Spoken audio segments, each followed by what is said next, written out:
Bonsoir Imam, moi c'est El Hadj Serigne Fallou Ndour, correspondant de iRadio Sénégal et iMédia, iTV.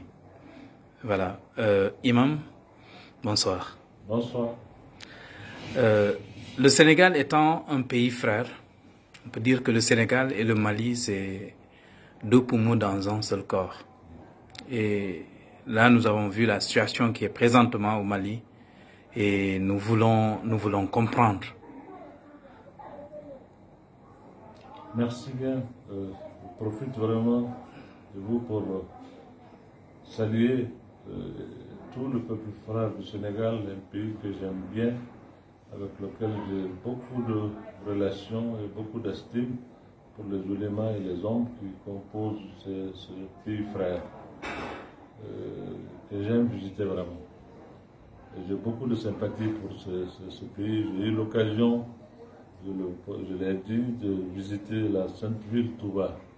Okay. Je suis un homme qui aime bien le Sérim Cheikh Ahmed Bamba pour ce recueil à l'endroit du prophète alayhi salatu wassalam. Merci. J'ai lu ça et je l'ai beaucoup aimé. Et je l'ai dit seulement, je t'ai dit qu'il m'a volé la vedette. C'est moi qui voulais vraiment ce Khadim al-Rasoul, j'ai beaucoup aimé ça. J'ai beaucoup aimé ça, vraiment, j'ai beaucoup aimé ça. Je profite pour vous dire qu'au Mali, alhamdulillah, tout ce que vous entendez ici et là, c'est pas autre chose. Nous sommes en difficulté aujourd'hui, c'est réel, il ne faut pas se le cacher. Nous avons des problèmes de gouvernance, nous avons des problèmes sécuritaires, il y a énormément de problèmes dans le pays. Et aujourd'hui, nous avons besoin vraiment de tirer sur la sonnette d'alarme pour ne pas sombrer. Parce que si le Mali sombre, c'est toute la sous-région qui sombre avec le Mali. Et nous avons le devoir aujourd'hui, vraiment, de montrer que dans notre pays, ça ne va pas. Et si ça ne va pas, il faut chercher la solution. Ensemble de la solution, nous pouvons nous d'abord chercher la solution, ensuite les frères, les voisins et toute la communauté internationale peut nous aider, peut nous accompagner. C'est ce qui est en train de se passer d'ailleurs. Le Sénégal s'est beaucoup intéressé à notre situation. Je me réjouis de cela. Et tous les pays de la CEDEAO pour voir comment est-ce qu'on peut trouver une solution à cette grande crise qui sévit au Mali aujourd'hui. Vous savez, depuis 2012, le Mali a connu une situation où l'État est tombé. Quand l'État est tombé, c'est la nation malienne qui a démérité. Et c'est extrêmement important. Nous sommes en train d'observer que c'est la nation malienne même aujourd'hui qui est en cause. Si aujourd'hui nos communautés, nos ethnies, nos races s'entretuent entre elles, ça veut dire que c'est la nation qui est le support de notre existence même qui est menacée.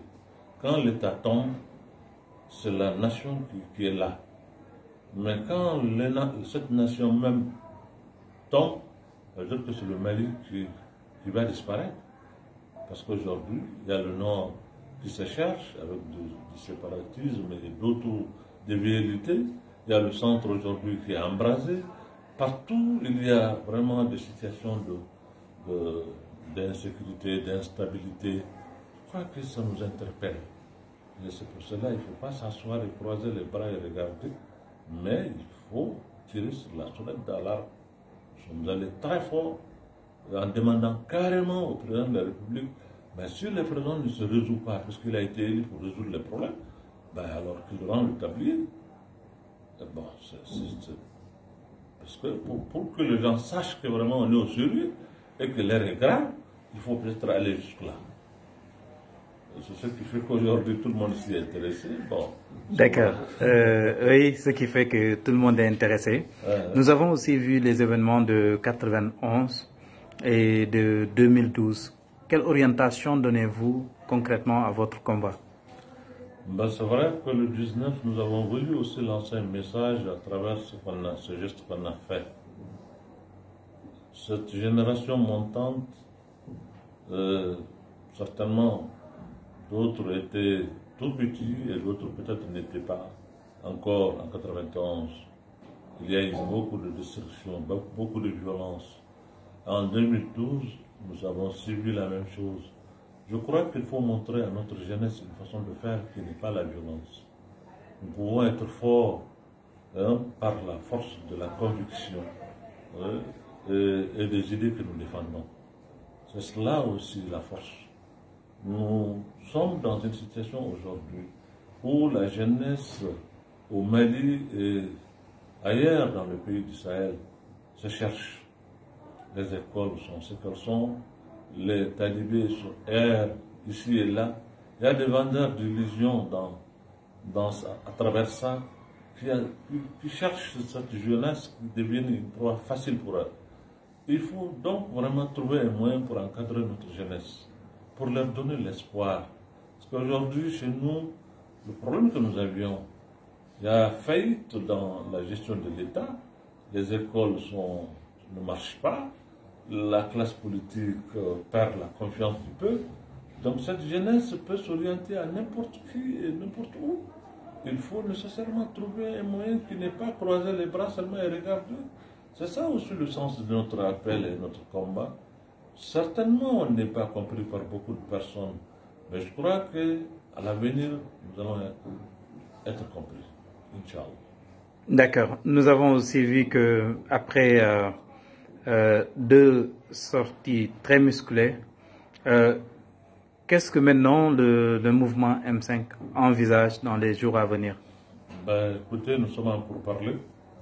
Nous ne sommes pas des va-t-en-guerre.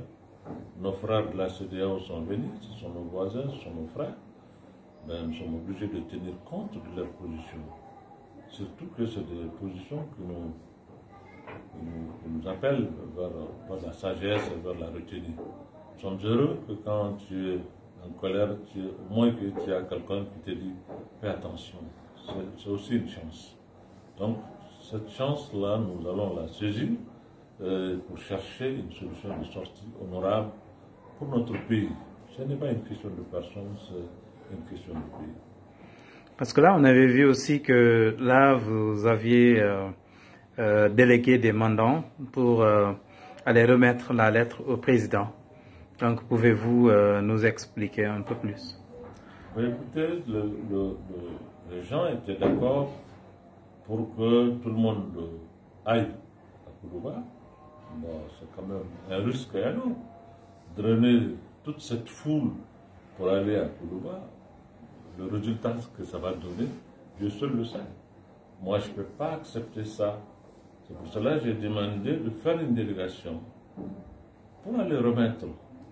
Maintenant, quand cette délégation est partie, l'accueil qui lui a été réservé, nous avons tiré les conséquences. Mais est-ce qu'il faut répondre à ça par la violence, par la force? Je crois que non. Pas par la force de violence, mais par la force de la retenue et de la responsabilité. C'est aussi un message qu'on donne à ces jeunes gens. Que tout n'est pas violence. Non. Pour être fort, pour être écouté, on peut avoir ça sans passer par la violence physique ou verbale. D'accord. Nous avons aussi vu la sortie de ces défenseurs des institutions qui étaient prévues aujourd'hui. Quel est votre avis par rapport à ça?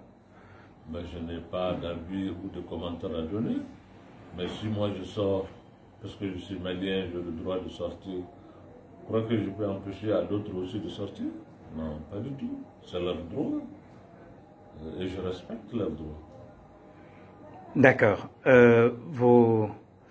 Votre dernier message? Le dernier message, c'est d'abord vous remercier le peuple frère du Sénégal et tous les autres voisins vraiment qui s'intéressent à notre pays et la préoccupation qu'ils ont de notre pays. Et demander leur prière pour nous, pour que nous puissions vraiment sortir très rapidement de cette impasse. Encore une fois, salutations au peuple frère du Sénégal. Voilà. Jërëjëf, merci beaucoup, Imam.